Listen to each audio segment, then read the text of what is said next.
Je passe maintenant la parole à Pierre Vial.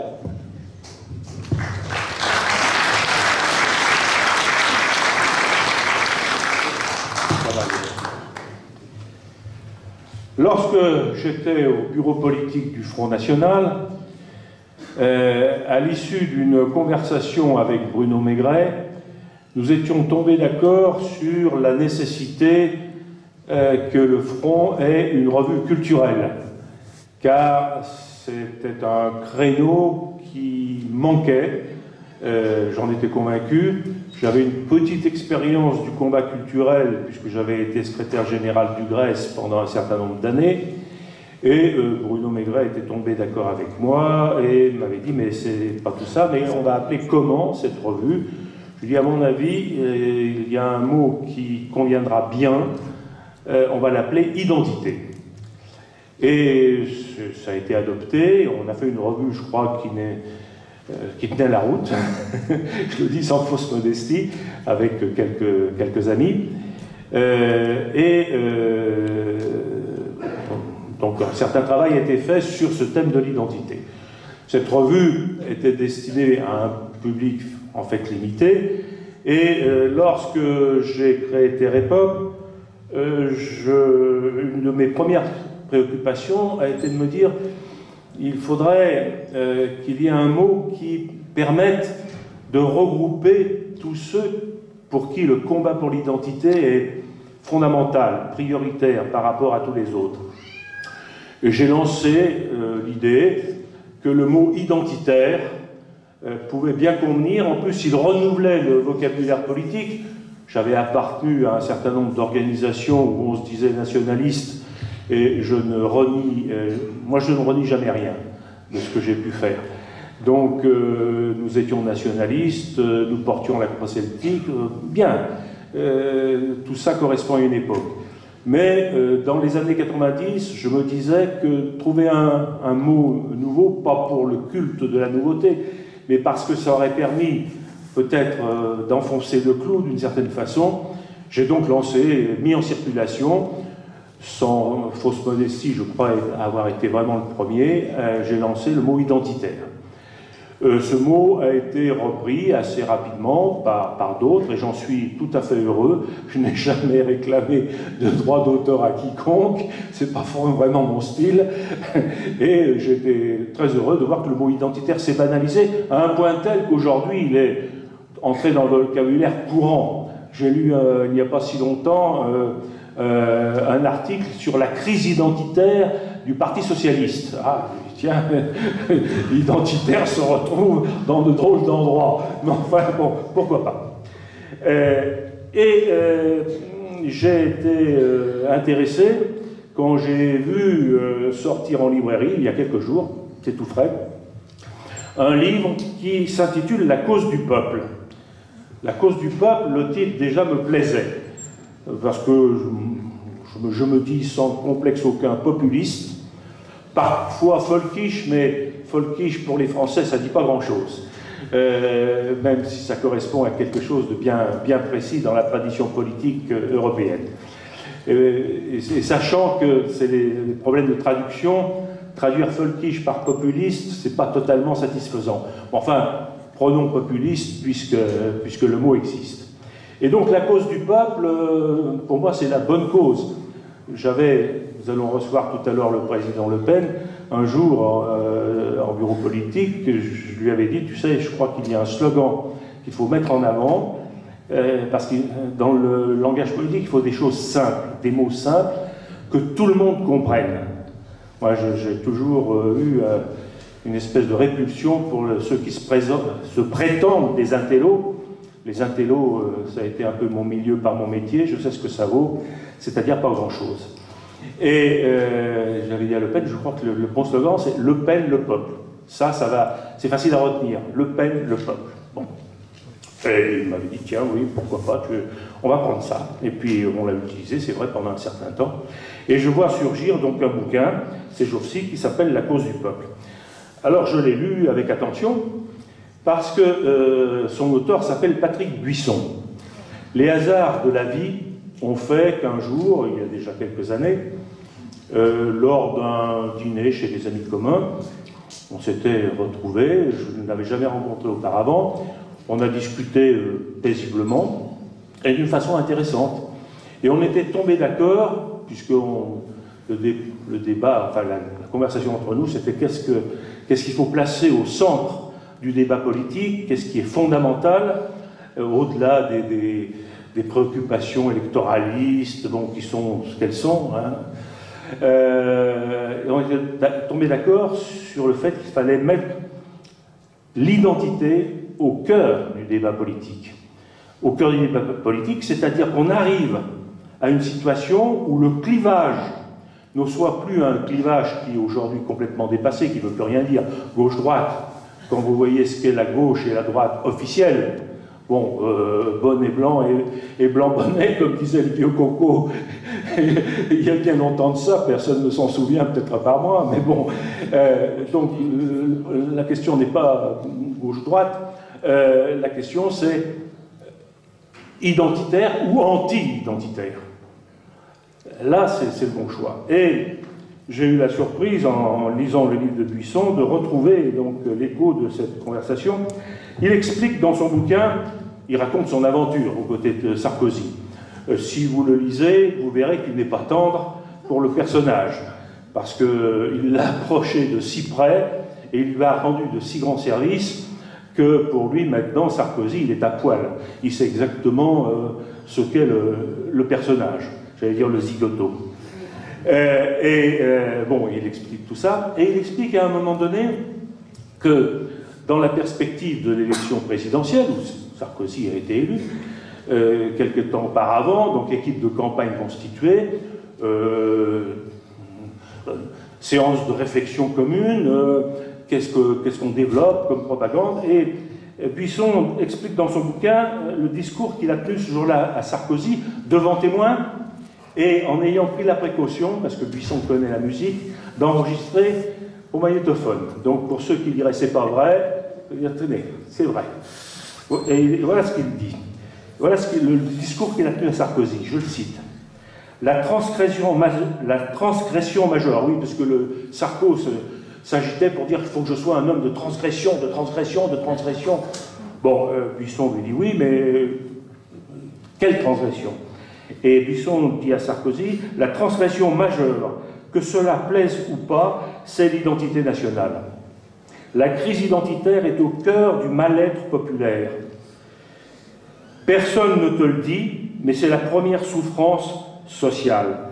C'est la souffrance de la France d'en bas. Elle n'est pas, contrairement à ce que raconte la gauche, rejet de l'autre, mais refus d'une dépossession de soi et de devenir autre chez soi. Les Français ont le sentiment que l'intégration des immigrés confine à une désintégration de l'identité nationale.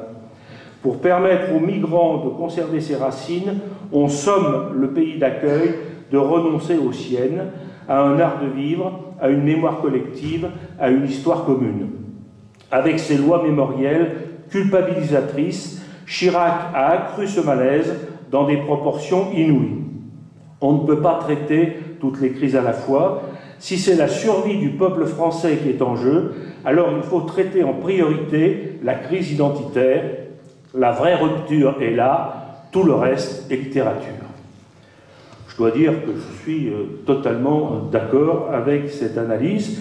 Et sur le moment, Buisson explique ça très bien dans son bouquin, Sarkozy, qui est prêt à prendre tout et n'importe quoi pour se faire élire. Alors là, il a été séduit, il dit, ah bah tiens, là, c'est une bonne idée, on va essayer ça. Dans le style, je vais changer de marque de savonnette. Bon.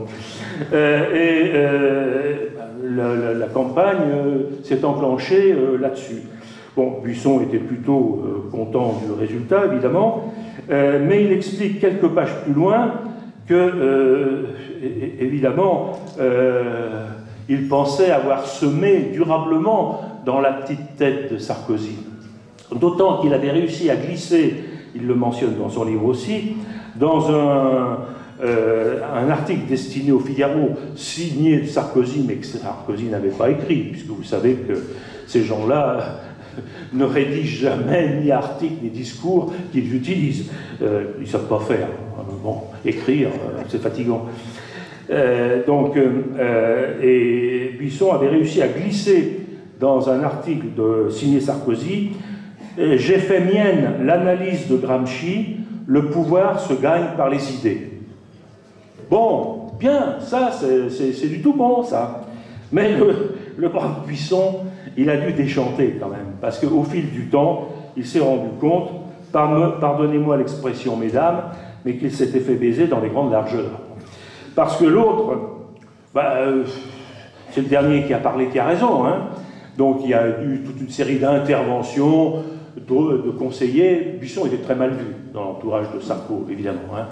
Et des gens qui sont passés derrière pour dire non, mais tu es fou, tu vas complètement dynamiter ta campagne, tu ne te rends pas compte, il te fait dire des choses abominables.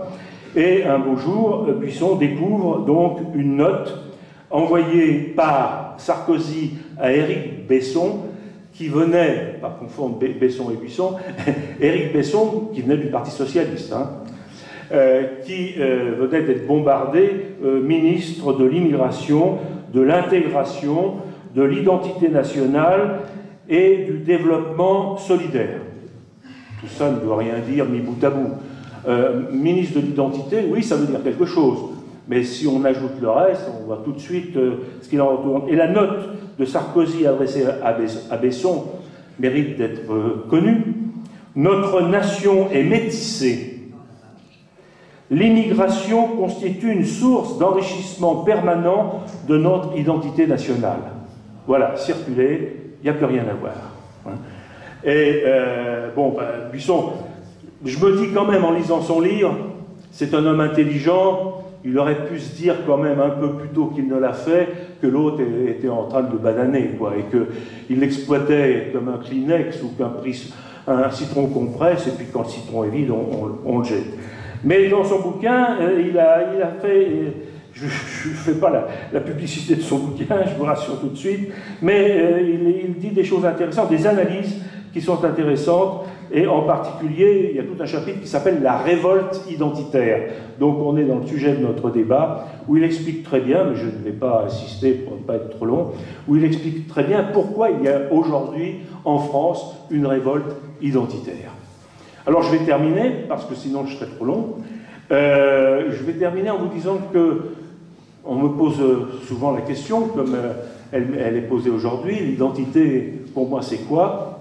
Eh bien, c'est un mot d'ailleurs que Buisson, je n'ai pas la prétention de croire qu'il me lit régulièrement, mais encore que, il dit à un moment donné, l'identité c'est une réalité ethno-culturelle.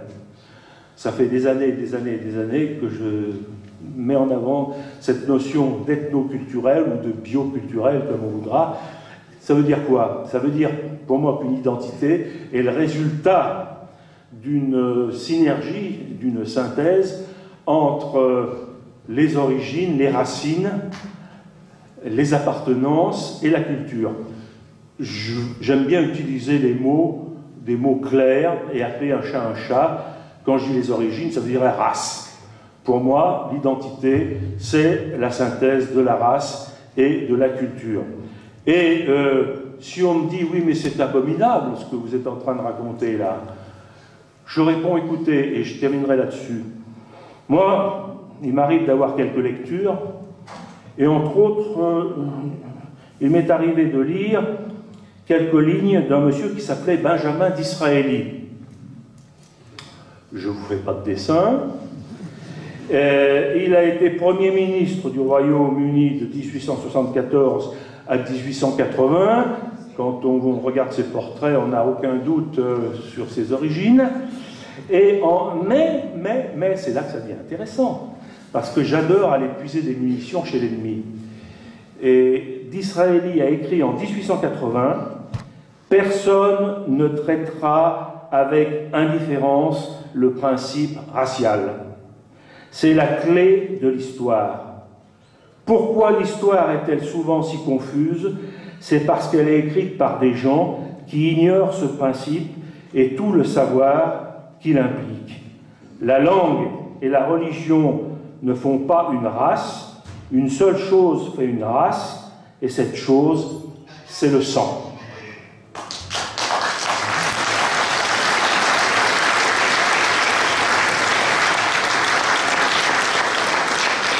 S'il y a des gens qui veulent lancer des poursuites judiciaires contre cette déclaration, qu'ils s'adressent à d'Israélites.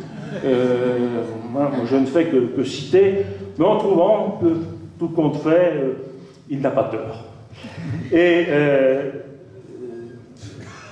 le mot de la fin, c'est que une brave femme, enfin brave, oui, elle est plutôt gentille, mais bon, elle n'a pas un marteau chaude, mais Nadine Morano, lorsqu'elle a ressorti la fameuse phrase de Charles de Gaulle, « La France est un pays de race blanche », elle s'est fait descendre en flammes. Tout de suite, hein, ça n'a pas traîné. Hein. Dans les heures qui ont suivi, badaboum. Et la malheureuse, elle n'a pas compris tout de suite que sa carrière politique était finie, là. En une phrase, terminée. Bon. Mais oui, la réalité, c'est ça. En tout cas, c'est la réalité que nous voulons, nous, sauver. Et par conséquent, pour cela, ben, c'est très simple. Hein, c'est très simple, et ce sera ma conclusion. Aux armes, citoyens, formez vos bataillons.